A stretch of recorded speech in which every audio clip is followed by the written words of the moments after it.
வரலாற்றிலேயே மிகவும் ஏழ்மையாக வாழ்ந்த அமெரிக்க குடியரசுத் தலைவர் ஜிம்மி கார்ட்டர் தான். அவர் எப்பவுமே பொருள்களை சூப்பர் மார்க்கெட்டில் டிஸ்கவுண்ட்டில் தான் வாங்குவாருங்களாங்க. ஒரு சாதாரண 2 ரூம் வீட்டில் தான் கடைசி வரைக்கும் அவர் வாழ்ந்திருக்காரு. இந்திய மதிப்பில் கிட்டத்தட்ட ஒரு 1.5 கோடி இருக்கிற வீட்டில் தான் அவர் வாழ்ந்திருக்காருங்க. அவர் வீட்டில் இருந்த சாமான் எல்லாமே அவங்க அப்பாட்டேருந்து அம்மாட்டேருந்து அவர் வாங்கினது தாங்க. அந்த உடஞ்சி போன சேரெல்லாம் அவர் மாதம் மாதம் ரிப்பேர் பண்ணுவாராங்க. ஏழைகளை போல தான் அவர் ஏழ்மையிலே வாழ்ந்தாருங்க. குடியரசுத் தலைவருக்கான பென்ஷனில் தான் அவர் வாழ்ந்தார். வருஷத்துக்கு 1 கோடி ரூபா இன்கம் தான் அவருக்கு வந்திருக்கு. அவர் ப்ரைவேட் ஜெட்டில் போயிருக்கலாம், ஆனால் போனதில்லை.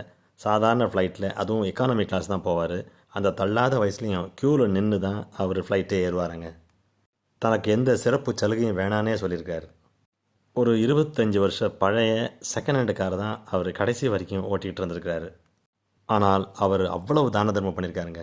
கிட்டத்தட்ட 30 மில்லியன் அமெரிக்கன் டாலர் அளவுக்கு அவர் தான தர்மம் பண்ணி பல ஆப்பிரிக்க குழந்தைகளுக்காக பல நற்பணி திட்டங்களை செயலாக்கியிருக்காருங்க.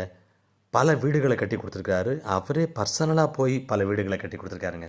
பேசுவதற்காக அவருக்கு கொடுக்கப்பட்ட பல மில்லியன் டாலர்களை கூட அவர் தானம் பண்ணியிருக்காருங்க. இப்படி ஏழ்மையில் வாழ்ந்த கார்ட்டர் அண்மையில் மறைந்தார். இப்படி ஒரு எளிய குடியரசுத் தலைவரை மறுபடியும் அமெரிக்கா